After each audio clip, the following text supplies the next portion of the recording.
Welcome everybody to our first YouTube Live education session. It's probably been a long time in the making. We've done a number of Facebook Lives, especially when we're releasing new features, but we realized we never actually came in, and after we delivered Kickstarter backers, and then we also had a big burst of deliveries during the holiday season. A lot of people received GNARBOX as gifts. We wanted to circle back around and just make sure that we put out a big session giving you a full deep dive on GNARBOX. There's a lot to learn. It's new technology. You know, there's a whole different set of rules to kind of play by because we've really changed the game with how you're actually managing media in the field.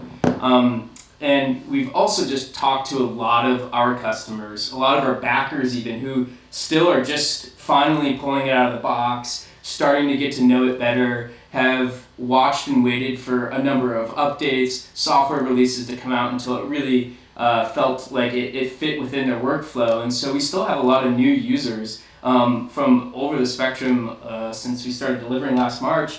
And we really want to take this time to actually deep dive on the product. So today we're going to be covering everything you need to know to get you started with your GNARBOX, from pulling it out of the box, getting it charged, the little nitty-gritty details of updating and using the app, differences between iOS and Android, connecting it with other devices. We're going to have 2 more sessions. Next week we'll be covering a deep dive on photography workflows, the app features and functions for using GNARBOX to really cultivate a mobile workflow with your photography needs. And then we're going to follow that up with one last session diving into a lot of the same topics, but with video. We'll be covering highlight reels and video editing. But to get things started, Tim, one of the founders, will be really taking us through the GNARBOX today, a lot of the technology, what's under the hood, opening up the box. I also founded this. My name is Will. Please leave your questions, your comments in the feed. I will be monitoring throughout and being ready to answer them live. I'll capture any at the end, opening up for a Q&A. So let's get going. All right, so when you get your GNARBOX, either in the mail or pick one up at the store, it's going to come in a package that looks like this. Now, typically there's a little seal here at the edge of the box, but we've taken that off to make things a little bit easier. Opening this up, you'll find that in the box we have one GNARBOX unit. These typically come with a sticker on the top. I think Will has one that has a sticker. The sticker will show you that this is the heatsink. This is the area of the box that will heat up. Go ahead and remove that sticker and you can get started. Also inside the box, we've got, let's see, one second, quick start manual. This is a great guide for, well, really just the basics of getting things set up. A lot of this information tends to change over time. We keep it digitally online at narbox.com/manual as well. And I believe that if you go to the help site, you can find much more in-depth information about all of these things.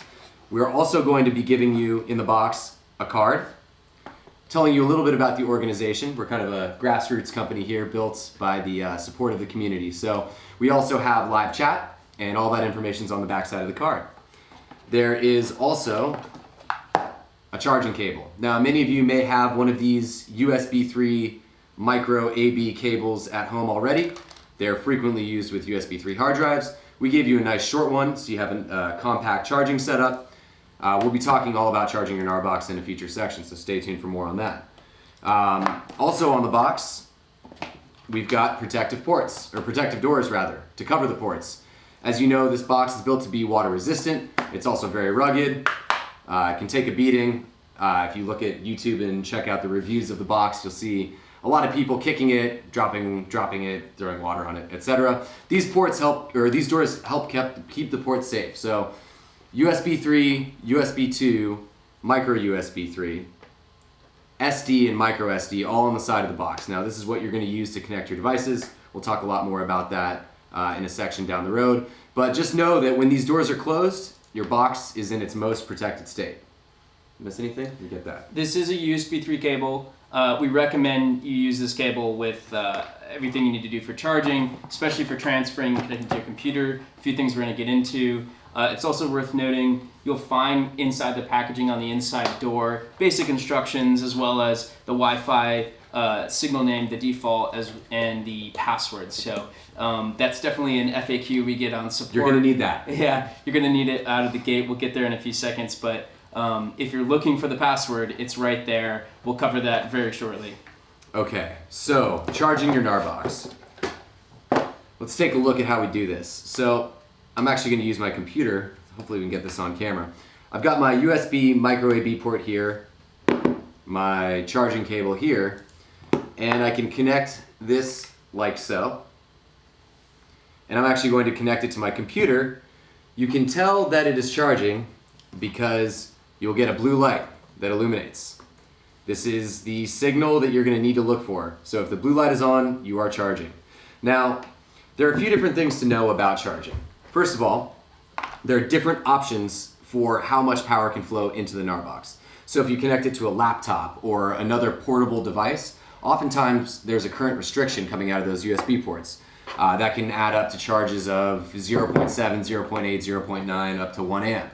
1 amp is great. It'll get you charged in 3.5 hours, but if you use a 2 amp adapter, you can actually charge your box in down to about 2 hours and 15 minutes. That's one of these. There are many different ones online that you can buy. The charging adapter that comes with an iPad is 2.1 amps. You can literally find these anywhere. And if you use this as a wall adapter, that's going to get you a faster charge. Now, on the other hand, a lot of people are on the go and they want to charge. We recommend Goal Zero packs. This Goal Zero pack is 5 volts up to 2.4 amps out and will charge your GNARBOX super fast. You can charge your GNARBOX while transferring files, which is something that we can get into in a bit. And it's just a really effective tool overall. I think it's a 10,000 milliamp hour, no, 17,000 milliamp hour battery. So this will keep your GNARBOX charged 4 times over, right here. So that's a nice tool to use. Also of note, and I think that I touched on it, but if you charge with your computer, like a MacBook or a PC laptop, it is going to take longer to charge, maybe up to 5 hours. So if you're trying to be as efficient as possible, using the wall is always a good idea. Yeah, there's a couple things. We get asked a lot about charging, and it's interesting because, as the marketing guy, I often, I didn't know all the nitty-gritty details of amperage and wall outputs, and so I learned so much, and I am now always picking up these wall dongles and looking in and trying to read the fine print and see if it's 1 amp or 2 amp. And when you're looking to buy a battery pack when you're on the go, take a look for that spec. Really look for that number and understand what you're using. And sometimes you see, they're both they're both built for iPhone, or they're both built for iPad or your Android device, but one's $5 cheaper. Well, usually there's a reason for that. The cheaper stuff usually isn't as high speed, it has as much power output for you. So take a look at your dongles, find the best one.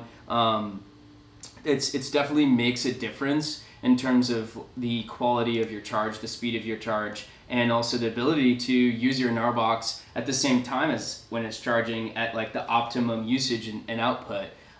So that's something that we do get asked a lot about, and it's an important part of your education. And when you first pull your GNARBOX out of the box and you get your cable going, the first thing you're probably want to do if it doesn't power up right away is the obvious reason is because it's not charged. They do come with a little bit of charge, but this is packed with a lithium-ion battery. It's definitely a nice rechargeable thing, but because of a lot of travel and shipping restrictions, you have to actually send it with a minimal amount of charge just to keep it safe. So it's in your best interest to pull it out of the box and find a good dongle and dedicate it to some charging time before you actually immediately start jumping in and using, because you'll probably connect in and see it's probably going to be around somewhere around 20 or 30% of a battery life when you first get your GNARBOX out of the box. That's right, and we do recommend charging frequently even if you're not using the box. Your battery will appreciate you later, and you will appreciate your battery more later, in that the life will be better, you'll get more consistent charge times out of it. It's just good to keep those circuits flowing. So if your box has been on the shelf for a little while, even if you're not going to use it, it's a good idea to take it out and charge that battery up to keep the system healthy. Yep, get those things fully charged, let them run down, charge them back up. It's definitely a system that we recommend, and after learning so much more from my end, at least I know a lot of the folks on the electrical engineering team definitely understand this stuff more than me, and I've learned so much from them. And if there's anything I've learned, it's taking care of your battery is definitely a healthy thing to do, whether it's your GNARBOX or your cell phone or your computer. Make sure you're using quality quality power flow and using good chargers and cables. So use this cable, find a good output dongle, get a good battery pack. Those are kind of our lessons there. All right. Moving on. So we recognize that there are generally two types of users that have GNARBOXes. Those with iPhones and those with Android phones or iOS tablets or Android tablets. Now, because of the differences between the way those operating systems are configured, there are a couple of differences with how you're able to use your GNARBOX with them. Now, on the iPhone side, we actually have a couple of advantages because of some of the tools that Apple has given us to work with. Namely, you're able to transfer wirelessly from your phone to your GNARBOX using iOS 11 and the Files app. This is a great API that Apple launched. The app itself actually has a lot of shortcomings and things to be desired, and that's the Files app specifically that I'm talking about here from Apple. But it does provide the only tool right now to transfer wirelessly from your phone to your GNARBOX, and we appreciate it for that. As a result of the Files API, the API that underlies that app, we've been able to connect the GNARBOX to a number of other iOS apps. That includes LumaFusion through the Files app. That includes Adobe Lightroom Mobile through the Files app, or Lightroom CC now, as well as Affinity Pro and a couple of other editing apps that also connect to that same API. So if those are some of the apps that you like to use, you should definitely check out the Files API and the integration between the box and them. There's a lot more coming from us on integrations both on iOS and Android, so stay tuned for more on that. When it comes to using an iPad with your GNARBOX, you'll notice that there is no iPad optimized screen size app. So there are a few things on the screen that aren't exactly what you would expect. First and foremost, the fact that you can't use in landscape mode, which we acknowledge a lot of iPad users really enjoy. So we haven't had a chance to optimize for that just yet, but the app will work just fine with an iPad, and we have a lot of users that are up and running really well, great workflows on the iPad. Maybe they're using Lightroom to edit and the GNARBOX to store and review and cull, or any other number of video editing applications that you can kind of transfer in and out of using an iPad. So it's a great tool to use with your GNARBOX. Now, on the Android side, there have been historically a few performance issues with the GNARBOX app that we've slowly worked to resolve. Actually, the final one is coming out in an update next week, so we're really excited about that. The Android operating system, unfortunately, doesn't give us the same tools as we have in the Files app, so we have not been able to connect to other applications using it yet. But with the upcoming update, the Android app is going to be pretty much at feature and performance parity with the iOS app, which means 10,000 files, 15,000 files on your GNARBOX, no performance slowdown. A lot of those Android-specific issues getting worked through by our team. Just as a side note, we have increased the size of our team to be able to address things like this, and we have dedicated QA and a few other people that have been working really hard on fine-tuning the Android side. So more updates to come. I'm sure you guys are going to love that. Will actually is an Android user as well, so I'm going to turn to him for some additional guidance here. Yeah, I'm all Android. The Google Pixel was the greatest phone ever invented. You know, that's what they say. But I can't say enough. I actually just this next update that's coming out. I just got to test it yesterday, and I'm really excited because it's just smoothed a lot of the navigation out. And it's been a battle. We definitely trudged through a series of updates, whether it was for the video performance, the editing, the lag, and kind of addressing some of those issues. But there's definitely two things that I've learned. The first thing is if you actually are experiencing a ton of lag with your Android app, deleting the app and reinstalling it sometimes just works. And that I don't know why. I've been told by some developers also on the team that has worked for them when they're developing, that sometimes it just happens. It's a quick little trick. It works. I don't know why, but it does. And the other thing that I've learned is if you're doing a lot of video editing and you're using the highlight reel a ton to make your trims, go into the settings, right, and actually disable video color correction if you don't need it. If you need it, obviously keep it, but if you're not using it at all, you might as well go into the settings in the app. We'll be diving into the app, so we'll show it to you. You can disable that, and it's actually going to boost your video editing performance and the reactiveness and just the animations and everything in the app experience is just going to be better. I do that. My workarounds have always been to either just do a final video color correct if I really need to, or turn it back on for a few clips at the end. It's it's not the most ideal experience, but if you don't need video color correction, you might as well get the boosted performance. Or if you really are in a pinch, you want to you're seeing some lag, like cut that out. But the recent updates actually improving everything from navigation, even some of my video editing performance I've seen and noticed differences. So this next release 1.70 coming out is going to be awesome. Check it out. Make sure if you are Android, you are checking that out and you're letting us know exactly how that's working for you, because there's a ton of Android phones. There's a lot of variety. We have a fleet of them in the office that we test with, but there's always new ones and fringe ones. So let us know what you're experiencing on Android. That is super helpful to us. You could go on our website, GNARBOX.com, live chat. Marlena will be there, I'm sure, one of us, and you could just drop a line, give us your feedback after that. You could head to the GNARBOX Insiders group as well on Facebook and leave some comments on the update posts that come there. And then the last thing I wanted to touch on this section is you mentioned the Files app and some of the integrations and tricks and tools that are advantages for iOS users. You can actually find more info for that on help.narbox.com. So just go to help.narbox.com or click help or educate from the narbox.com website, and you can actually go and search Files app, and you'll find a plethora of information with regards to all the different workarounds and tricks and tips that our team has discovered while diving into and learning and using Files app. Everything from pulling music from Dropbox to pushing files into Lightroom or LumaFusion in the most streamlined way. And some of that we actually learned from our community. So thanks to some of you guys for sharing for sharing your tips, tricks, and workflows out there into the Insider group. Okay. Samsung Note 8. Yeah. Hey, David. Yeah. Do we have any questions there? I think there are a couple. What is the name of the battery bank? Oh, Matt's got that. Yep. I think we're all set on questions right now. Keep them coming. Awesome. We'll save some of the questions for the end too and address them along the way. It looks like, looks like we're all set here. All square. Okay. Next section, we're going to be talking about powering up the GNARBOX and connecting to Wi-Fi. This is obviously the first step in your experience of using it. So in order to start the GNARBOX up, you're going to hold down on this power button for 3 seconds. 2, 3. There you go.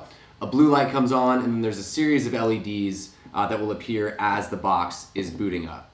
To power the box down, you're going to have a similar 3-second press with LED indication as you're holding it down. Now, some people have gotten to a point where the box is not shutting down the way they expect it to. You can always safely power down by holding down the power button for 10 seconds. You're not going to lose your files. You're not going to lose anything except for tasks that are currently in progress. So if you have a transfer going and you have to shut it down, of course, go back and check to make sure the transfer is complete. But aside from that, 10-second press will shut your box down. You can reboot it that way. As you can see here, the box has just powered up. I know that because there were 2 LEDs blinking, and it goes back to a single solid green LED. Ivan wants to know, does the blue light go out when the box is fully charged? Yes, it does. Absolutely. It the does. LEDs actually do a number of different things for you. We'll actually be able to show that pretty soon.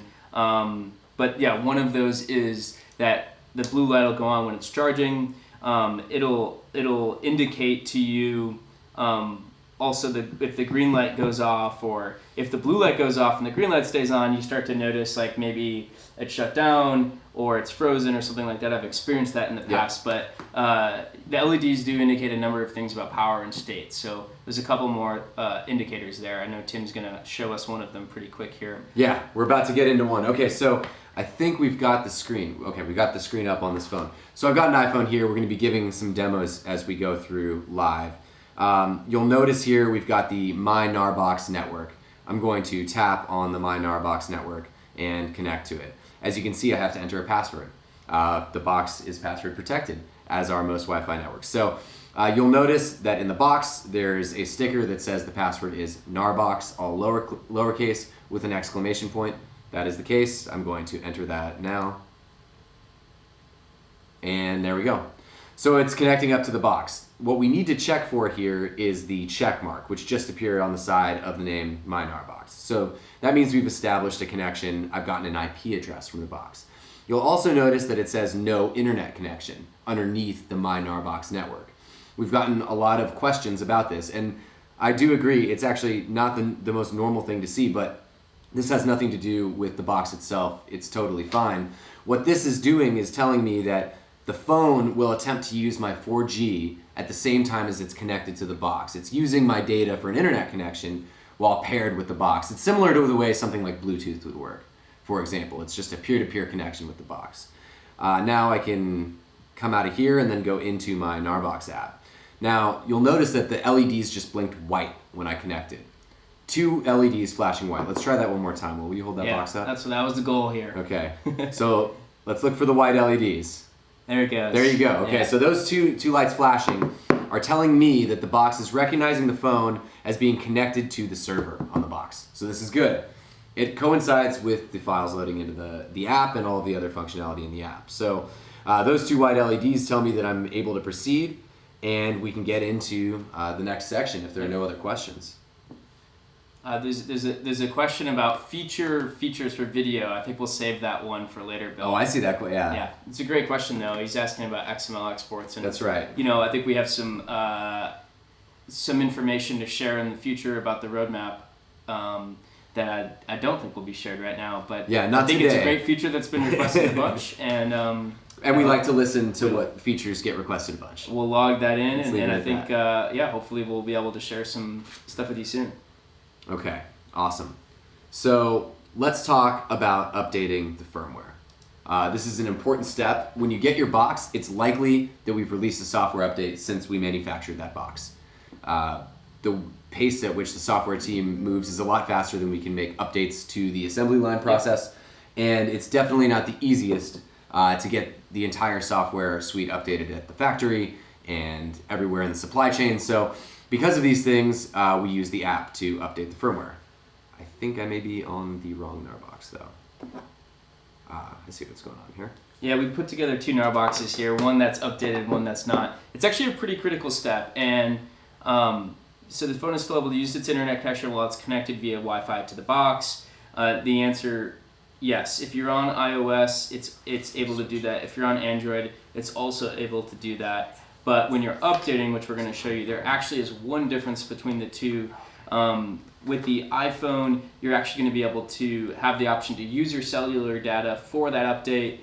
With the Android, you have to use a local Wi-Fi connection. And if you do have any issues with your Android updating with local Wi-Fi, maybe you try a different Wi-Fi connection, or what you can do is actually borrow a friend's iPhone or iPad. I've seen that happen. I've had to do it before. I don't know why. I haven't learned every single reason for why one wireless network can and the other one can't, but my home one works great. The office one has more encryption on it, so I think that's probably the reason.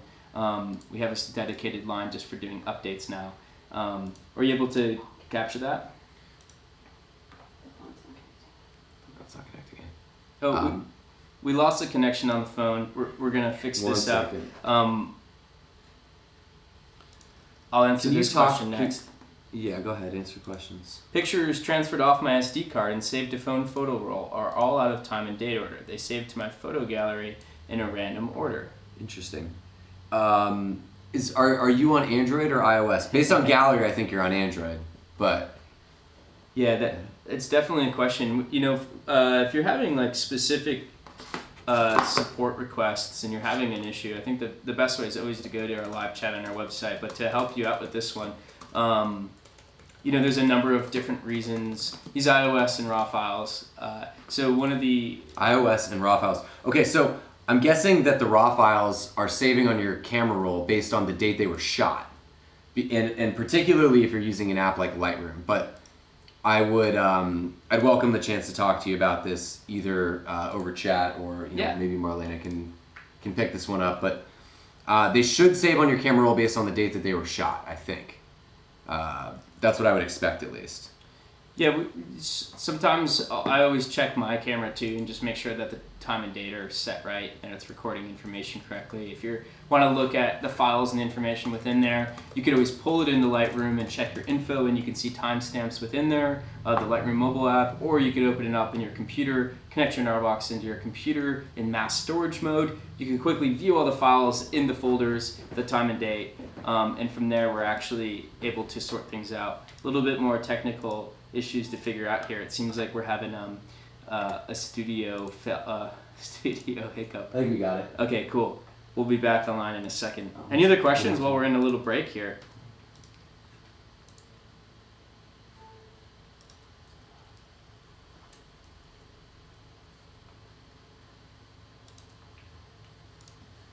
Well, I'll talk a little bit more. Oh, looks like we got a question. I'll talk a little bit more about the internet connection via Wi-Fi to the box. Your phone will be able to continue what it's doing. And one of the cool things about disconnect, like the way we design the system, is say you get a phone call, you've initiated a transfer, you're starting a transcode on a video, you get a phone call, you get a text, you could quickly bounce out, or you could switch apps and head back over to Google Chrome or whatever it is, and you're browsing the news, and you can go back and check in on your transfer. It's going to be able to seamlessly bounce in between the connection to your GNARBOX and back out to the internet. So it's actually designed to allow you to leave. And I find sometimes people first time in the environment feel like they can't leave the app if a transfer is happening. Well, there's this great little tool at the top that has a spinning wheel, and you can tap it and you can actually see your process. And I'll just leave that screen open. It's the task manager. And the other thing that you can actually get is if you're doing a transfer, the LED 2 will actually blink red. And so you can actually see that activity, and it'll keep going. And if it's totally done, that means it's done with all current tasks, whether it's a transfer or a transcode or building a cache. So I can use that indication even app-free and be able to see if my backups have completed or not. So there's a lot of advantage of the way we've used this. We get asked a lot why Wi-Fi instead of Bluetooth. It's another good thing to cover, which is Bluetooth for us is a little bit more limited. We like the range of the Wi-Fi. We like the ability to actually use our Wi-Fi module that we selected to connect both to the GNARBOX and to update off the box. All right, guys. So I've got this back online. We've got a firmware update available. You can see this pop-up notification that comes in. I'm able to either act on this. I'm actually going to hit cancel on this screen so I can show you the other way to get there. You could just press OK to get started. But if you want to check for an update, you can tap the settings icon in the top right corner. And that's going to show you your settings page. One of the top 4 items is firmware updates. That's because it's very important that you keep your GNARBOX updated at all times. If you have the latest code, you're going to be able to do all of the things that are advertised, all the things that we have on help. It should behave exactly as intended. So I'm going to press this update available icon here, then press install update. You can see version 1.6.0, that's the current live version. We have this downstepped to the factory version in order to demonstrate this. I press install. You can see this checklist that appears. Now we built this update process actually I think in 1.3 or 1.4 or something along those lines. And we did it because we wanted to make sure that everything was safe about the update process. We had some failed updates, some issues that arose, and there were 3 primary reasons why those would occur. 1 was there was not enough battery and you'd get partially done and the update would fail. 2 would be that your GNARBOX was charging and it was charging off of something that's not providing very much current, and it would kind of flake out in the middle of the update. You don't want that, that's bad. And then 3 is that no storage devices are connected. Now that's 2 layers of safety. 1 is to make sure that you don't write anything out to a card or a drive or anything during an update when behavior doesn't happen as expected, which would cause you to potentially lose files or do anything. You don't want that to even be an option. So unmount all of your storage devices, all of that. All 3 of these check boxes will be checked, and then we can press begin update to get started. Now, this is going to tell me that I need to back up my files. And the reason that it'll tell you that is because you never want to ever expose any non-backed up files to a firmware update or any potential loss. So make sure you back up your files before you do your firmware update. I'm going to say update now. My files are backed up. I'm going to choose to download with cellular data because I'm on an iPhone. With Android, of course, you would be able to use Wi-Fi for this, or it would come bundled with the app depending on the update. And the update process starts. You can see it's downloading. Now sending that to the box from my phone. And now the update is installing. And this page will stay up for a few moments. The box, yeah, there you go. You're going to get those nice rainbow lights to keep you entertained. It'll take a couple of minutes to install, or a couple of seconds to install, up to a couple of minutes. As some of you know who have done an operating system update, it can take substantially longer. Now this says that I've successfully installed my update. I press OK, and I'm back into the application. So that right there is the end-to-end firmware update process. I think that covers all of our points. Yeah, can you talk a little bit? I think this is interesting actually. The operating system versus firmware update is something that, we've only put one large operating system update out to date. That's right. But it was a really vital one that solved a ton of bugs, the lowest level. That was early on in our release and roadmap. Those updates take a lot longer. They're definitely even really hitting the system at a different level. Yeah, deeper so level. Make sure your files are backed up if you have to do an operating system update. It's pretty rare that a GNARBOX gets shipped. They should be all up to date with the latest on them. We update every time in our factory, but in warehouse, though, you may still get one. And it could happen, and there's some inventory that we don't control either. So there's some old inventory maybe sitting in a shelf somewhere that gets bought. Could have an old one on there. Definitely one of the first things you do when you get this, when you get your GNARBOX, is make sure these updates are fully up to date. You could check those versions here or online. A couple best practices in this environment: do not try and reformat your GNARBOX. Yeah, that's a good one. Yeah, do not try and reformat your GNARBOX to connect it to your computer. Some people think, oh, I need to update it, so I'm going to clear it and start from scratch. That's not how you do a factory reset on the GNARBOX. If you want to do a factory reset to the latest version or get a manual install to the latest version, just go to our live support. They'll be able to provide you with the necessary steps and information and download the operating system manually to a USB stick. It's not the most perfect process, but it is another way to do it, and if it's how you prefer to do it, we have that available to you online. We have, I saw the question come in, I posted a comment asking what version we're on 1.6 as of this. 1.7 is right around the corner, and there's always more coming out. So just make sure you follow those updates and get them on the box as soon as they're available. They add incredible performance upgrades as well as new features. So you can find out all about those in help.gnarbox.com. We post every single release with details on why we built them, the features that are coming in, how it's affecting Android, iOS, how it's affecting the firmware and operating system if those are being touched. So a lot of detail and a lot of thought gets put into those messages and the written descriptions of those. So take a look into those on help.gnarbox.com. Okay. Yeah, series of updates coming. Relevant topic for the day. Yep. Section number 5, how to update the app. Well, this one is not going to require a lot of GNARBOX specific education. The apps will always be updated through the Google Play Store for Android and the iTunes Store for Apple. Not much more to it than that. If you have your settings on auto update, there are certain complications that can arise.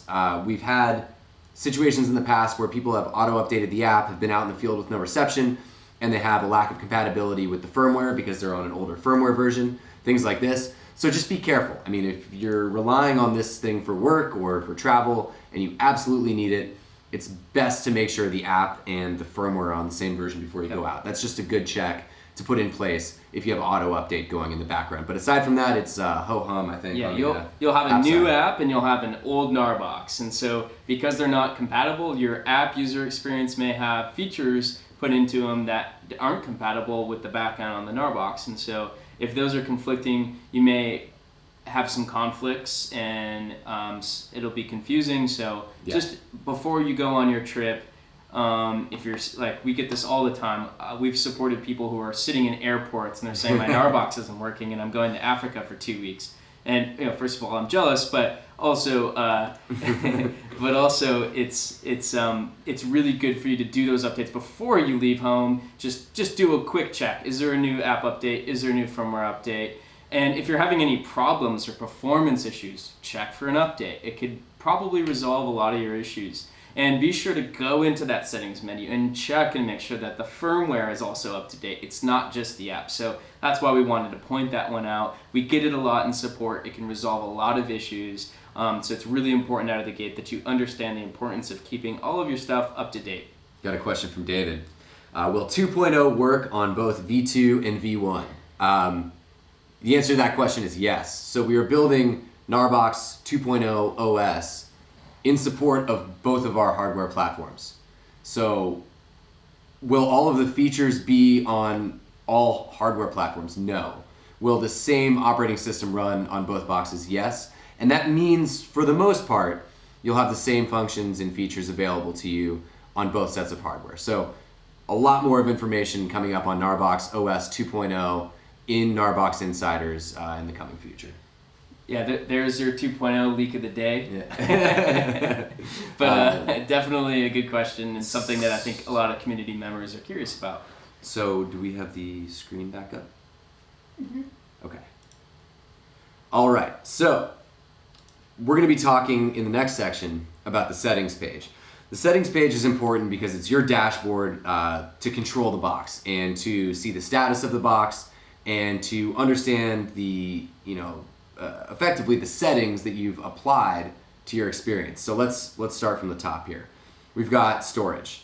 Storage is just going to tell us how many gigs or megabytes, in this case, this box is basically empty, we've used out of the 107 available on the box. Now, a couple of things to note. People ask, why is it only 107? Well, there are actually two reasons why.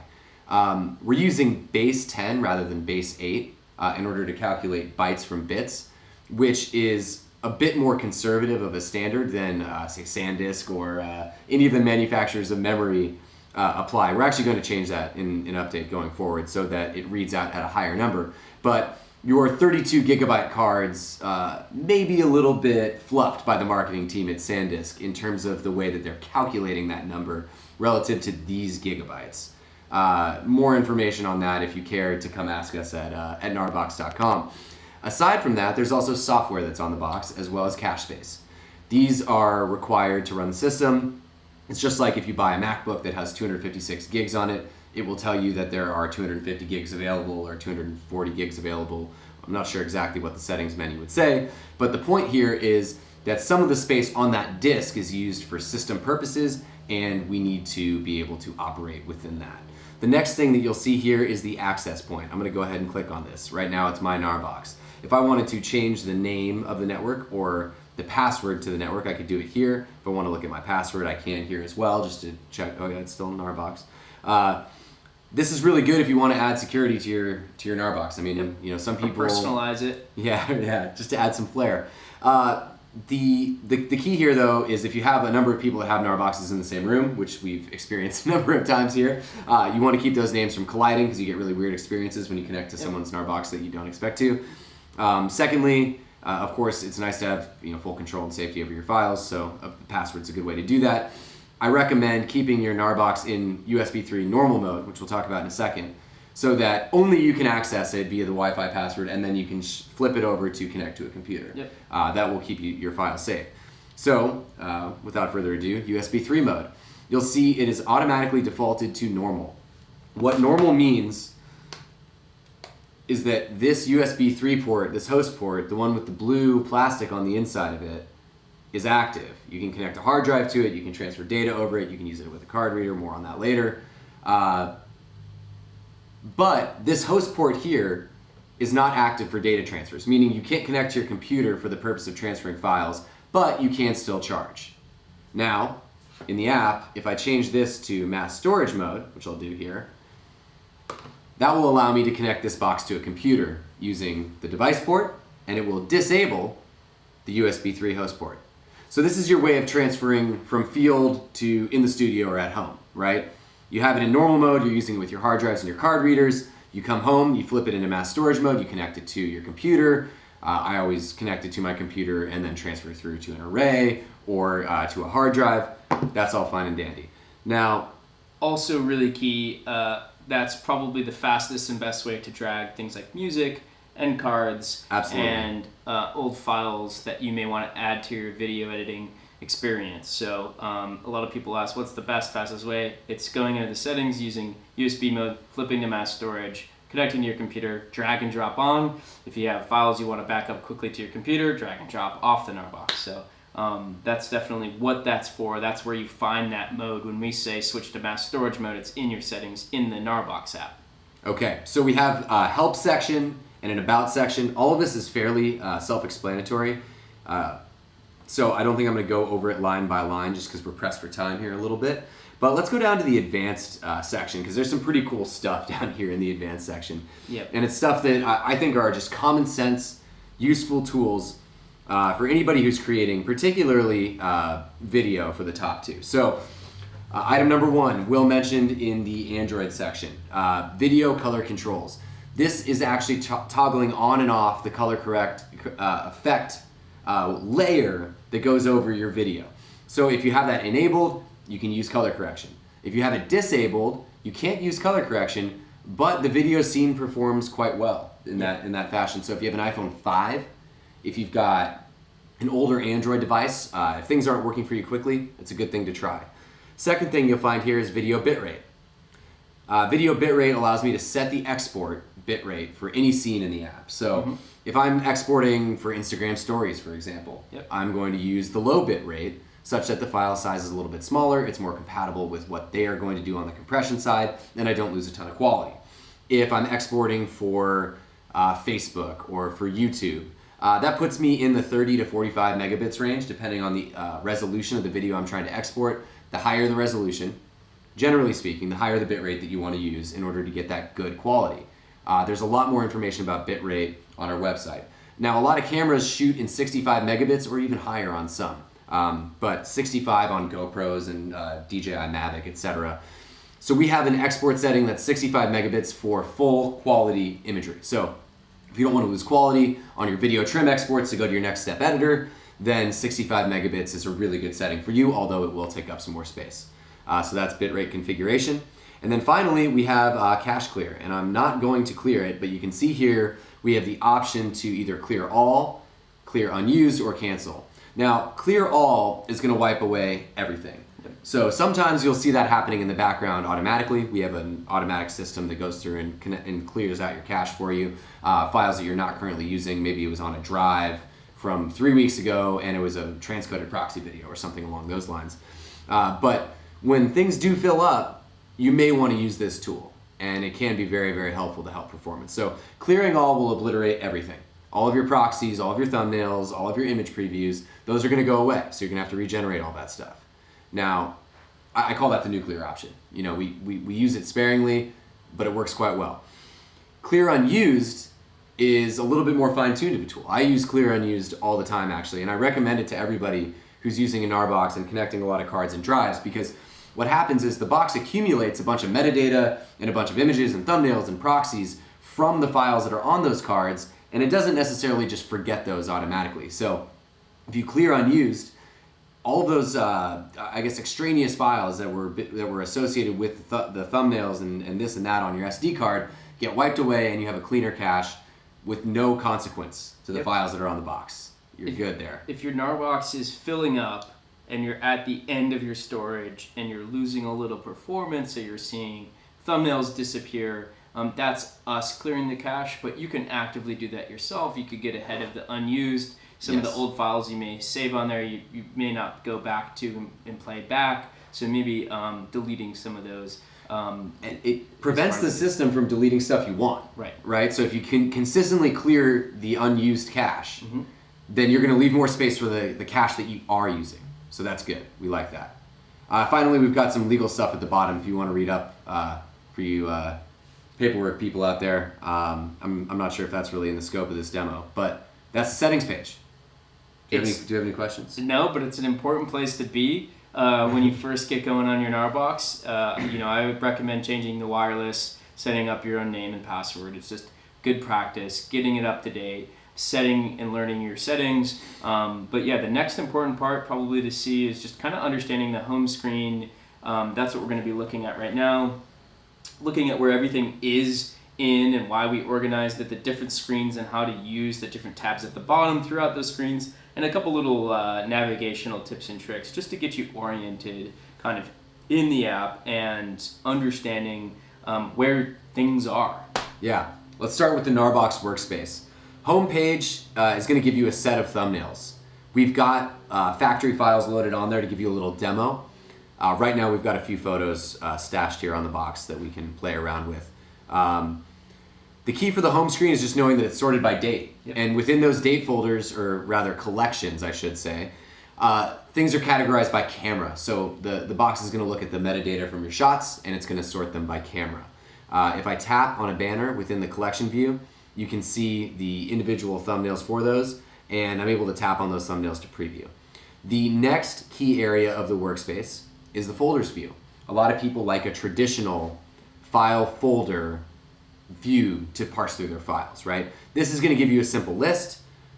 There's nothing that's very odd about it, aside from the fact that, well, the sort options are not necessarily quite as good as what you'd get like in a Mac Finder or a Windows Explorer.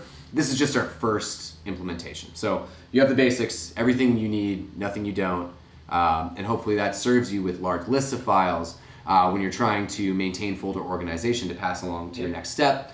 We'll talk about copying in a second and how you can use folders there, but this is a nice view for those purposes. Now, here we've got a favorite section. We have no favorites right now, so we'll need to go ahead and add a favorite. I'm gonna select one, press that star to favorite it, and now we can retrieve that in our favorite section. So this is all the files that you've starred. When you star a file, it'll pop it in here. It's a really good culling step for photo review, video review, and getting down to those few files you want to edit. We recommend that you use it. Finally, you've got your highlight reel tab, and I don't think we have a reel. Yeah, no clips in the reel. So I'm gonna add something real quick to the reel. No pun intended. Swipe that up, and let's retrieve the reel. There you go. Now it's generating it from that clip. We've got our single clip highlight reel. So that's a really good quick way to access any video project you've got going. We noticed that some people didn't want to use the video edit screen to get into the reel all the time, and that's great because maybe you're in the home view after sorting through a bunch of files and you want to just go back and watch it. There it is right there underneath your thumb. So that is the general GNARBOX workspace. Now, we just went through the settings menu. That's at the top right corner. I don't think we need to give that too much more attention. Finally, we've got the devices view.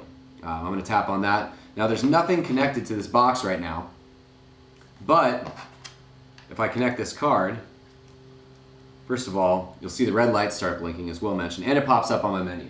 So this is my dashboard to view all my connected devices. I tap on this, it's going to view everything, load everything in. I'm on folder view right now. You can also view in thumbnail view.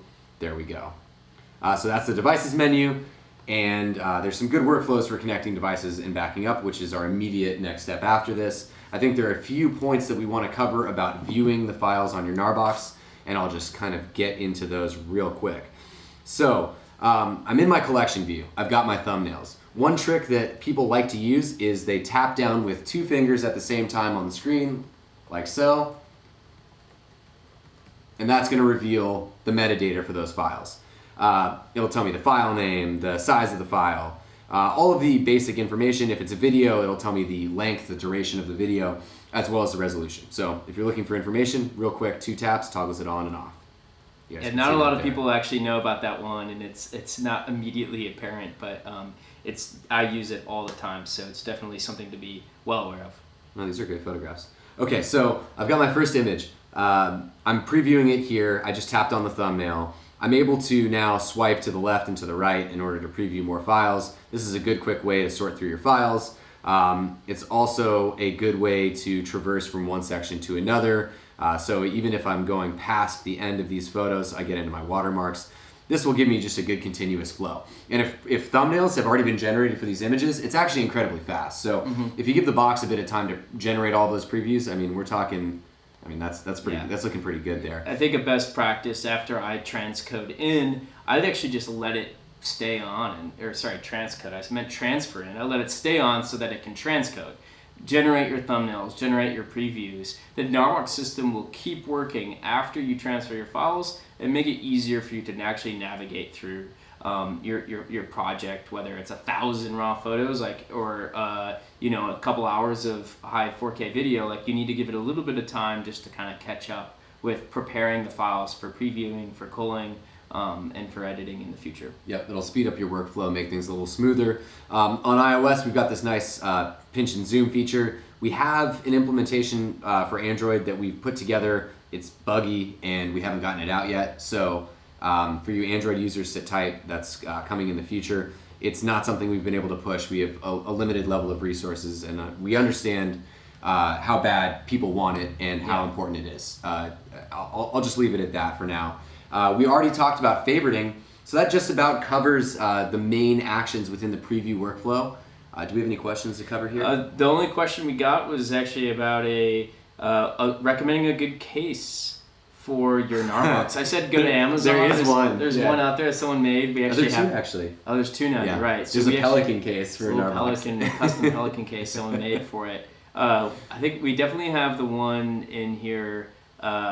Case sack. Case, yeah. Yeah, it's the green trim. None of them are endorsed or branded by us.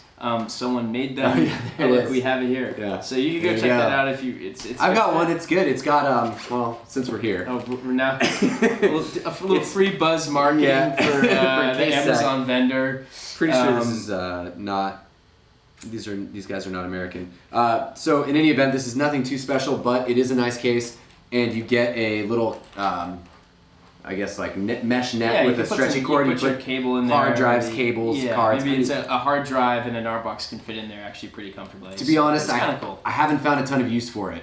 Yeah. I wanted to love it. I think Shimoda also started selling like a small little pack that I put my GNARBOX and like a Spark and a phone and a GoPro in. That's a cool little travel pack. I just throw this in my backpack, to be honest.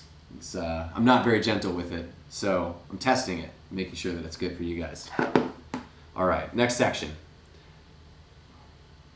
All right, probably the most important section of all sections. Connecting drives and backing up. So a lot of our users love to create. They love to edit, they love to share.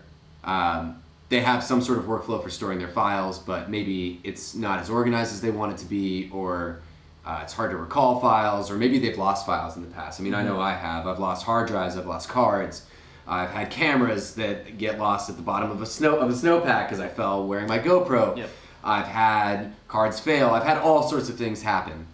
And one thing that you start to learn more and more, the more that you shoot, is that your system for storing your files is the backbone of your creative workflow. If you are able to keep everything organized, if you don't lose your footage, if you don't lose your photos, it makes you incredibly reliable. It makes you more time efficient when you're in the editing bay.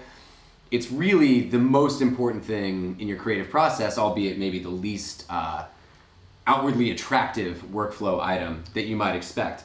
Now, we're going to be talking a little bit about how you can make redundant copies of your files in the field.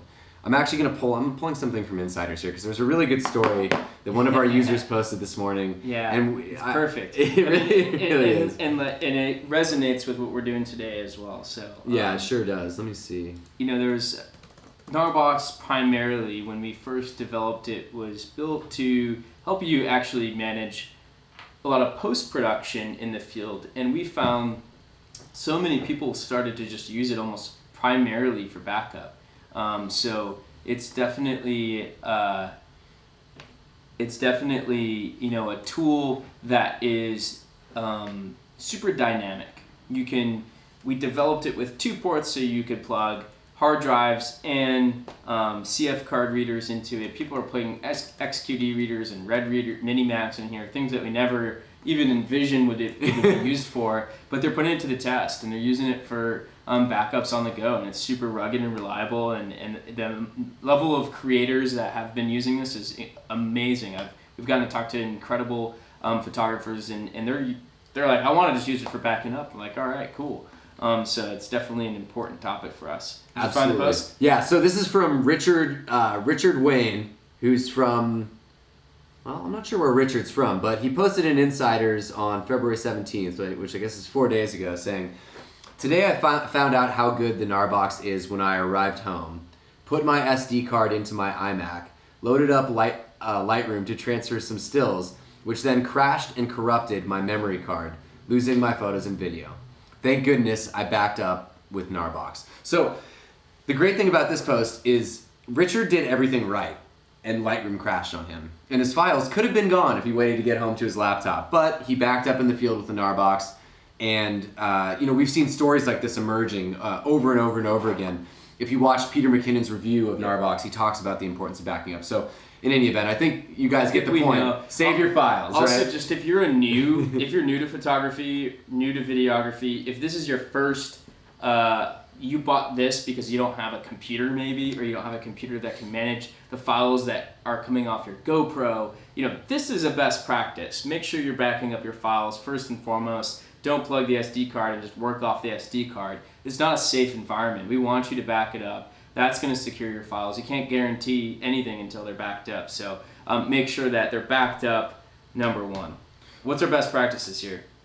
How are we going to do this? All right, we're gonna smash through some fast stuff on the specs side, and then we're gonna get into the app. So we've got backup speeds: SD, micro SD, 1.5 gigs a minute; USB 3, 6 gigs a minute; card reader over USB 3, fastest way to back up to a GNARBOX. Fun fact that not everybody knows.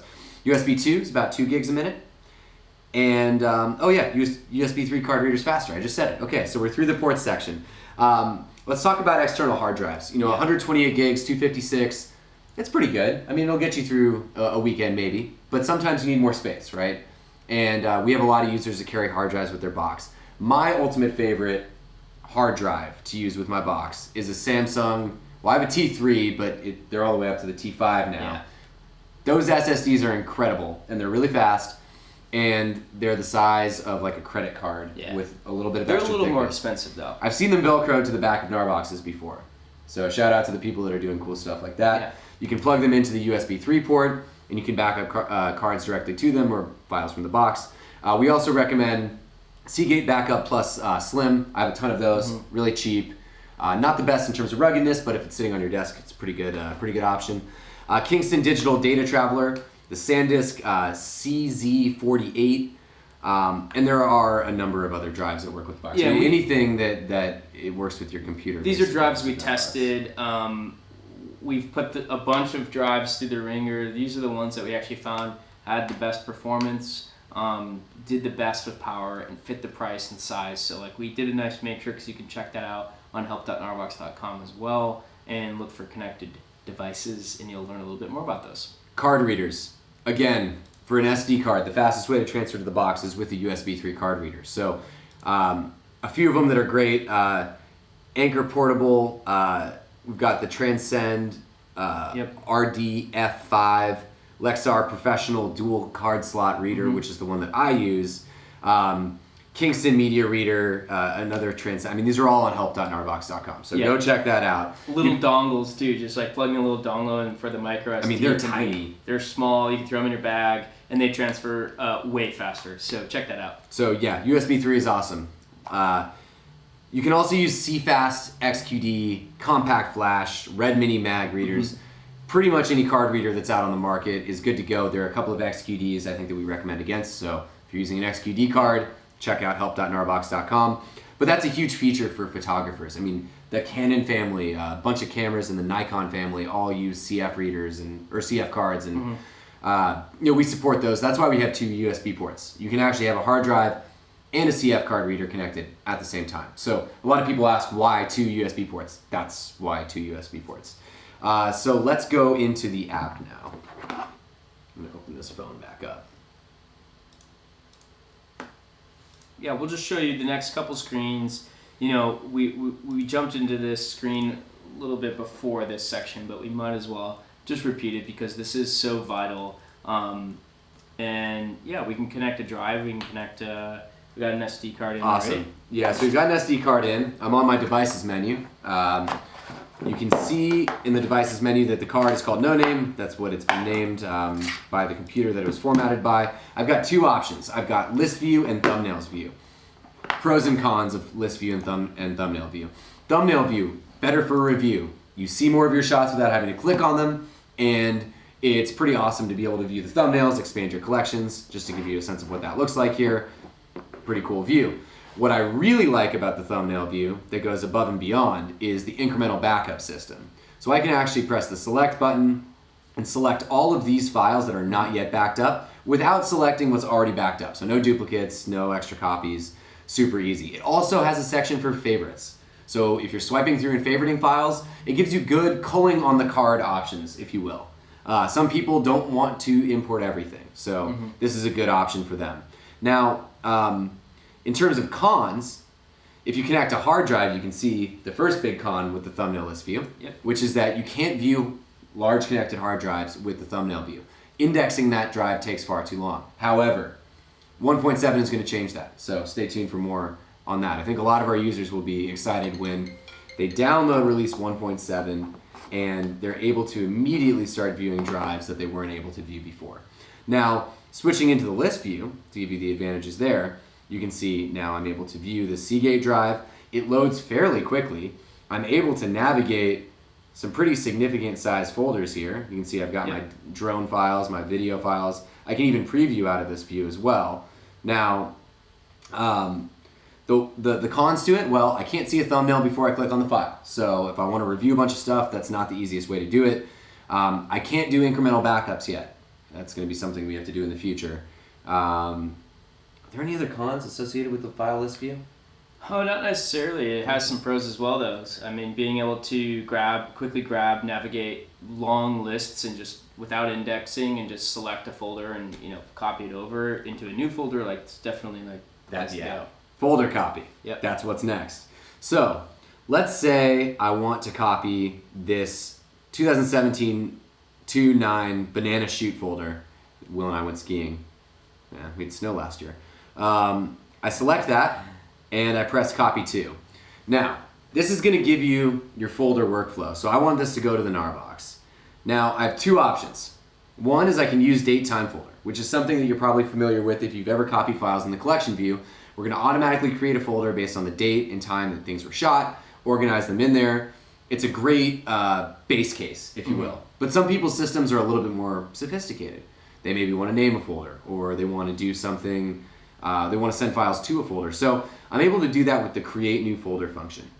Now this is mostly optimized just for creating a destination folder for your content. But if you want to call out a folder that's already there, you're able to do that through the folder name. So if I just hit, if I added this to /GNARBOX, it would go to /GNARBOX that's already created there. Yeah. But I'm going to do something different. I'm going to do Tim GoPro winter. Okay, so this is my footage. It's going to my GoPro folder because this is GoPro footage, and I want it in my /winter folder because I want to know that this is my skiing and mountain footage. I press create, and that'll kick off the transfer right there and start the copy task. You can see that's going. We got video files. It's going to take a couple of minutes, but this is really a good example because you'll notice here that some of the files are starting to load into this view, but this arrow is still spinning. Okay, so please do not eject your card or turn your box off because you start to see these populate into your workspace. In fact, we've created a system that puts them in your workspace far, far, far in advance of those files actually being there. So the red banner, the spinner, those are things that you need to keep track of your tasks such that you don't turn it off in the middle of the transfer or something like this. So I think those are the major copy files. One of the big things that a lot of users need, and the reason we're set up with a card and a drive right now, is that a lot of times you don't copy straight to your GNARBOX. Maybe you need to put it on a drive. Maybe you just want to put it on a drive. Maybe it's more than the storage of the GNARBOX, or maybe you have multiple copies you want to create. You can just quickly go and select from the files in the card. When you do hit copy, you're actually able to select whether it was from to the GNARBOX or to the drive. That's right. And we did see that actually when you made that copy. It showed the hard drive blanked out. It showed you that quick option. Yeah, exactly. So there's your GNARBOX. There's your Seagate. So you have your options and the flexibility to rail off multiple copies. We could initiate that, and it's just going to be it's done already. So that's on your drive. Exactly. Now it's on the hard drive. You can go view it back on the hard drive if you want to make sure it's there. But the task manager will kind of keep track of those tasks. Super important. Gets asked a lot. Gets used a lot by people who are moving a lot of files. Yeah. Let's the last thing was the last thing we have on here actually adding to your camera roll. The batch export to your phone and selecting some of the files. Okay. So you have two ways to add files to your phone. We're going to go through this quickly. One is to preview the file, press the share button, and then select save to camera roll. And that'll just directly save that right there to my camera roll. You can see the copy task is going, no problem. You can kick that off. Another way to do this is actually to select multiple out of the collection view, press the share icon from the collection view, and save to camera roll. Yeah. Now what this is going to do is it's going to bring up the batch export screen, monitor your progress. We built a special workflow and process for this so that if you're transferring 50 raw files, you have your progress managed. It'll also tell you if something didn't make it, allow you to retry that. My transfer worked out just fine. I press done. I'm done with that. On Android, the process works exactly the same, except it saves it to your gallery. So Yep. I think that covers saving to your phone right there. Yeah, and we talked already about connecting the GNARBOX to your computer. That's in the settings. Just click it to mass storage, and what's actually going to happen from there is it'll just pop open on your computer. You can find it in your Finder or Explorer if you're on OS X or Windows. Yep. And that's an awesome tool for, like we said, moving music, moving end cards, moving files already organized by date and time. So be sure to check that one out. It's not a great, easy one for us to show because it's an entire computer environment, but we wanted to touch on it for today. If you have more questions, go to help, go to our website, ask us about it. We're happy to guide you through what it's like to do that. But there's definitely advantages, especially if you're trying to get music on there. We got a question about go over naming files. Okay, just to clarify, we're naming folders in this case, not so much files. Yeah. But you can do this with the list view workflow on connected devices. So you'll see here I've got the list view. I go into my drive. When in the list view, I can select a few of these files. I press copy to. I'll say GNARBOX in this case. I'll create a new folder, and we'll call this folder test folder.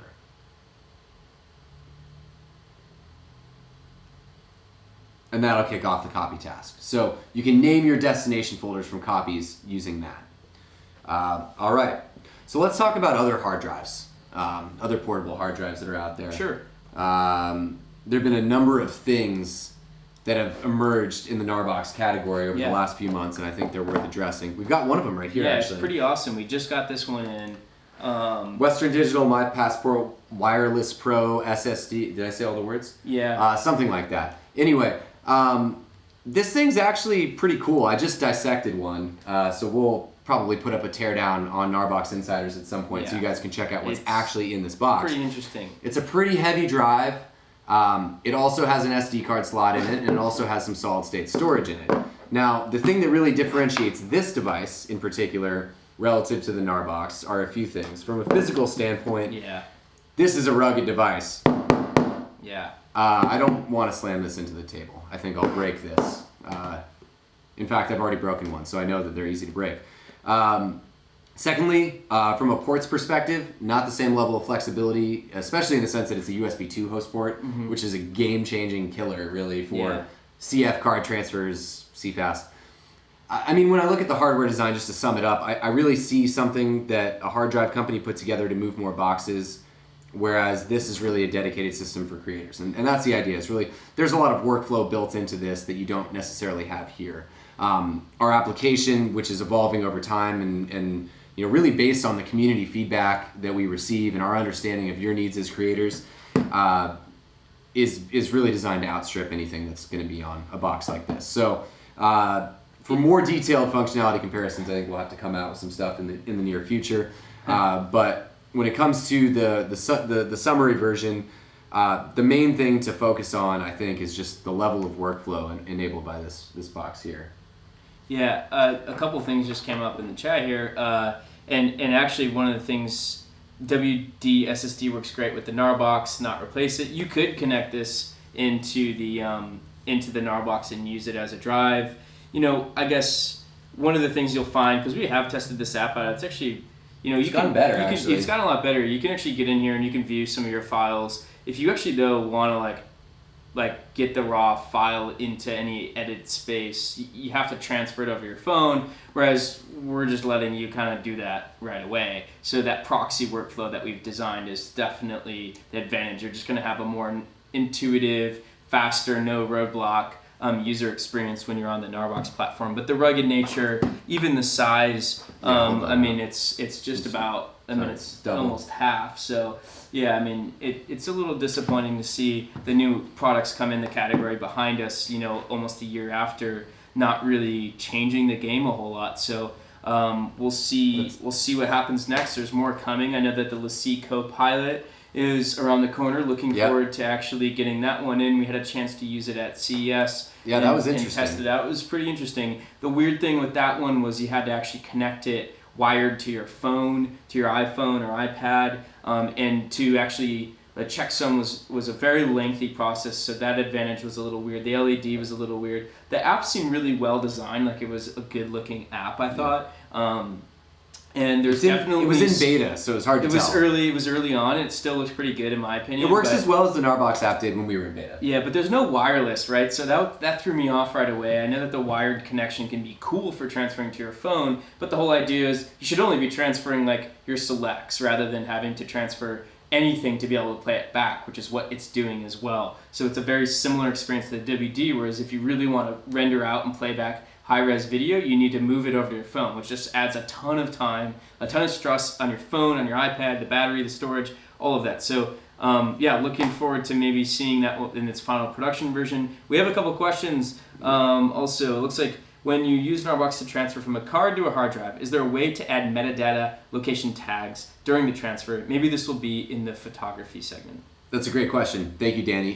The answer to that is not yet, but we are absolutely looking into ways to tag with metadata.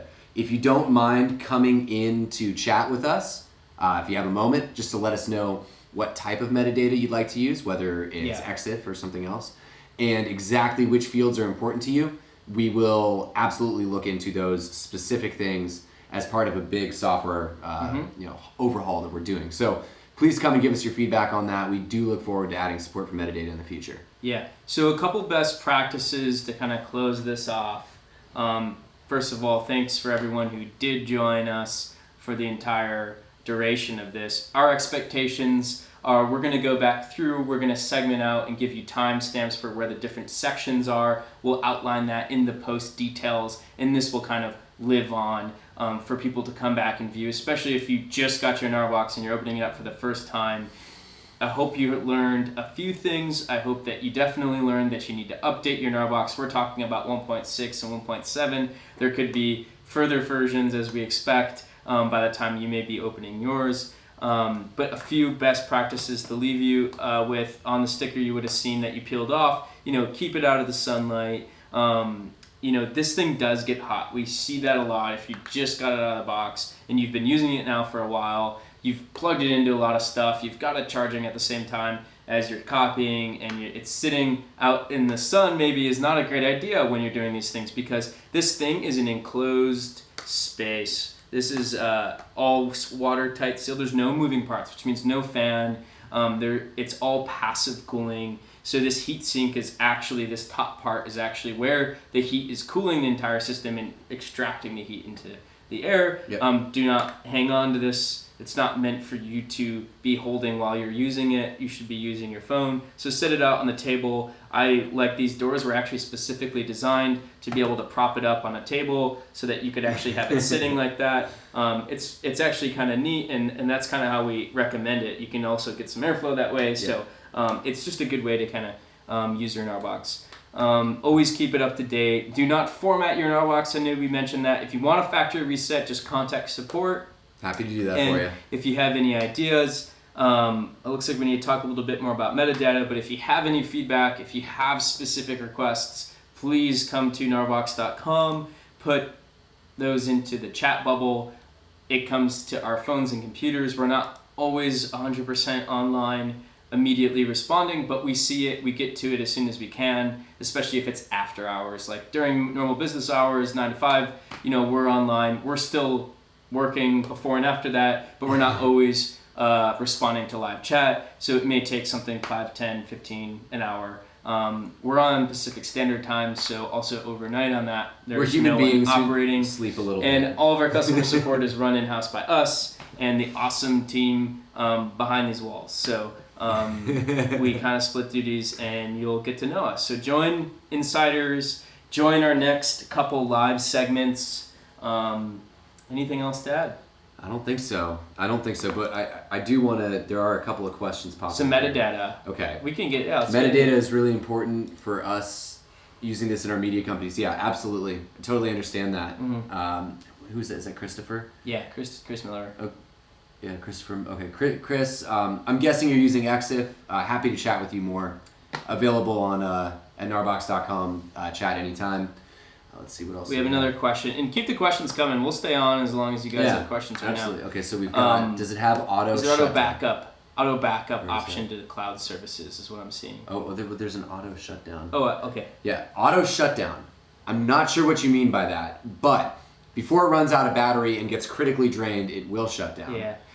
There's no sleep mode though. Is There's it? no Oh, tasks I see the or point. anything like Yeah, that. I think we've been asked. that's something that we are working on and thinking about actively. I'll leave it at that. Power management and kind of automatic sleep and shutdown stuff is really important to us. So stay tuned for more. Peter is interested in knowing if there's an auto backup to the cloud service. So while we did design into the Wi-Fi module and we use it for updates, the ability to connect both to your phone and to the local wireless, currently there's no cloud API set up. Something that we're trying to look into. Yeah, it's on the wish list. But it's something that we care a lot about, especially as bandwidths increase and there's more room for moving large amounts of data, especially for photographers, I think, at this point. Yeah. Backup to the cloud and using Dropbox or something like that to share with clients and friends.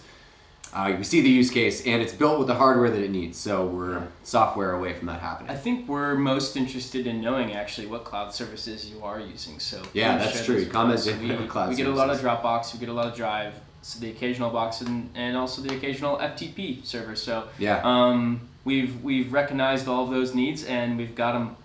I guess on the wish list for now, and we kind of prioritize what we put out there based on what we're hearing from the crowd, the community, what we see that we could tackle and what makes sense, and we try to keep it balanced between backup and photography and videography, or sometimes we just take advantage of opportunities that are in front of us given progress that we may be making or incremental progress update to update or what we need to do for the long term. So this current update that's about to go out 1.7 was definitely something that we needed for the long term to set us up for success over the next couple of years and all the features that we'll be putting in on the back end. So there's a lot of different things that go into it.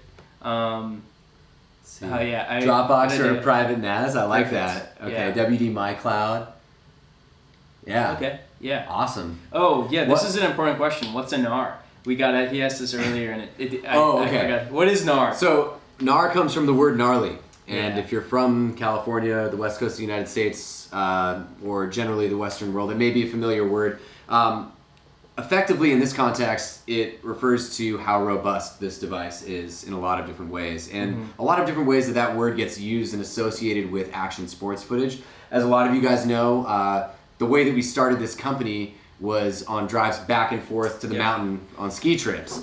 So the word is very relevant. We were using, GoPros. The old versions of these. Yeah, it's a Hero 3. Hero 3 Black, That was the main like the best camera of all time. We were designing around when we first started designing the product. It's come a much longer way. I mean, we were supporting Mavics, and I've just got the cameras here, so that's what I'm calling out. Yeah. But, we've got our Mavics, and this is the A7S II. Also works great with the GNARBOX, and we never didn't want to support other cameras, but it definitely was part of the original experience was GoPro and supporting that workflow and community, and actually even to this day the GoPro footage just works amazing with GNARBOX. That was what we spec'd to and designed to first out of the gate with this GNARBOX 1.0 product, and we're continuing to extend and develop for kind of higher end video as the cameras keep getting better and better for less and less money. It's really amazing, and we're going to continue to kind of evolve with that. But yeah, the GoPro footage works great here. That's kind of where we pulled the gnarly from. We got another